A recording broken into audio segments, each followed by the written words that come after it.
Well, hello everybody. Welcome to week 10 already. I know it's going by fast. Um, so it was a fun week, and by fun I mean complete crap when it comes to fantasy relevancy. Uh, a Packers Chiefs game that was 13-7. That's always good for fantasy. Everybody owning those players. Um, You had the Bills score 6 points. Thank you, fantasy. I mean, think of it. The biggest fantasy matchup of the week was really the Thursday night football uh, Jets and the Colts. And then a week later, this Thursday night game is a complete crap show. We're already looking like this is going to be another one of those futility weeks in fantasy where you're utterly just hoping that your other opponent literally can only score 80 points. Like Dana scoring 92 and then Meredith scoring 98. Like everybody else in the league would love to run into those two, but they happen to meet each other. Kara. Kara scores 114. Oh, that's two wins if she's playing the other. But nope, she's got to run into me. And I took her down. So Meredith and I are at that infamous 7 mark. Again, I don't know what it looks like this year. In the past, 7 was it. Like, you get 7, you're in. I still want to say, hey, you get 7 wins, you're in. But I just don't know. 7 losses still might not get you out. So you're still safe there, Kara, down there. But this is definitely the week that will start to, the next 2 weeks will start to really solidify and decipher everything apart. So, yeah. Again, it's a weird year, right? Except for the fact that I'm in first. I mean, that's not weird. That's completely normal. The one thing that's nice is that the Stanzik's always, well, at least Eric, always prides that the Stanziks have never been in a Dumper Bowl. But if it stands right now, it'd be Eric and Katie in that famous semifinal that leads to Dumper Bowl. So we might be on track for that.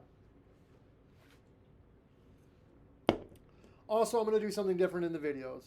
Um, you know, when I was on second shift, for whatever reason, these videos are easy to make. Now that I'm on first shift, I don't know. They're just not, mostly because I'm going to bed at a normal time, and so I'm not up till all morning, getting all excited. So when I'm making these videos at like 9, 10 o'clock, I'm like, oh man, I am beat. Then I'm old, you know. So we're gonna do things differently. One, we're not getting rid of Jonathan's video. We're not.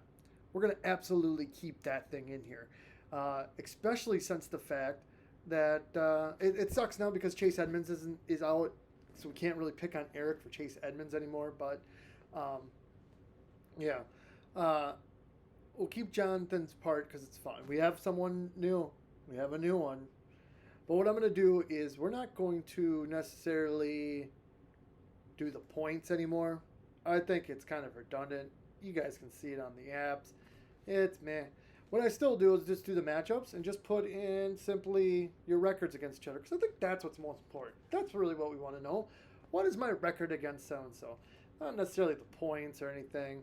Yeah, we'll start with that. We'll see where we go from there. Maybe we go from a point where we do something we're like, oh, the hero of the game or something. But so without further ado, I guess we will get into the new revamped week 16 or week 9 review. In the battles of who what 7 gets first, 1 to go defeats just break 100 points. JB leads the series 10-1. JB gets to 7 victories. Kara now to 7 losses. DJ Shark beats Rogers is positive crushing Eric's playoff hopes just a little bit more. Bob leads this series 12-6. Hell of a good time pulls a Monday night rundown on Piping Shrieks. Meredith leads this series 3-1. Geez, Dana, you were 4-0 at one point. Now you've suffered 5 straight losses. Ouch. But you are right, like you said. You were projected to win none, so 4 is better. You Got Jammed defeats Tony Stank, delivering a blow to his winning streak. Sam B leads the series 3-0. Glorious Domination defeats Kevin's Famous Chili. Winning is not what Kevin does best. Travis leads the series 10-5. What Doesn't Hurt finally gets a much-needed win, defeating Burdened with Glorious Purpose. Katie leads this series 10-6. Hope you like the new version. I think I do. I think it'll go quicker. And maybe not be 15-minute videos anymore because I'm doing like 4 minutes of that crap. Instead of you get 4 minutes of me talking and all this. All right. So last week we put out we had some fun challenges, right? Call them the Squid Game, but just because that's what's popular right now. Really could call it Double Dare if you want. Physical challenge. Who cares? Let's see how we did. Who won? Who got? So here we go. Let's start off with who survived. JB won because he didn't meet defeat on Thursday. Eric got his victory because he started Chase Edmonds. Kyle continues to move on because he finally beat Katie. Travis did make a transaction. Finally, his 5th one of the year, so he gets to move on. And Bob, thank you, Bob. Yours is the best of all. You beat Eric. That is important. Thank you, Bob. Well, let's see who didn't make it. Sam J did not advance because did not change his name from a non-office name. It's still great. It's still awesome. So can't necessarily blame him. Sam B has made it her personal goal the entire year not to make it on John's video. So, so far so good. Kara, break 120, got 114, shy of 115. Adam, you were supposed to win. If you win, you got that big victory to pass up. Katie did not pick up a Packer. I was looking at her to get Jordan Love. Dana cannot stop that streak. And Meredith did not score 200, didn't even score 100, but still somehow got that win.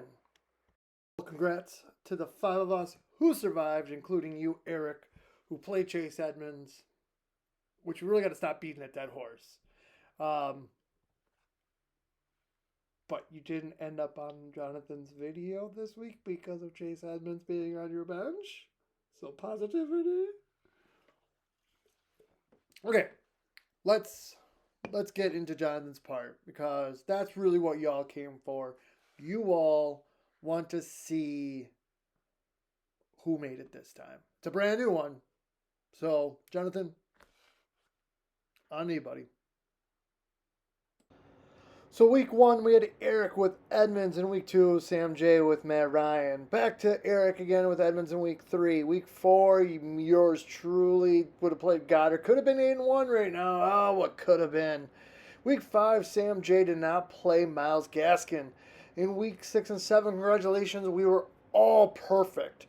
Week 8, again, Eric with Chase Edmonds, but luckily you probably won't have to worry about that for the rest of the year. We have someone new. Who made the list? Dana, you should have picked a Callaway. What are you thinking? Dana, not only were you part of a Monday night rundown and you lost to someone who just scored 98 points, but you get the trifecta of ending up on Jonathan's video finally. So cheers to you.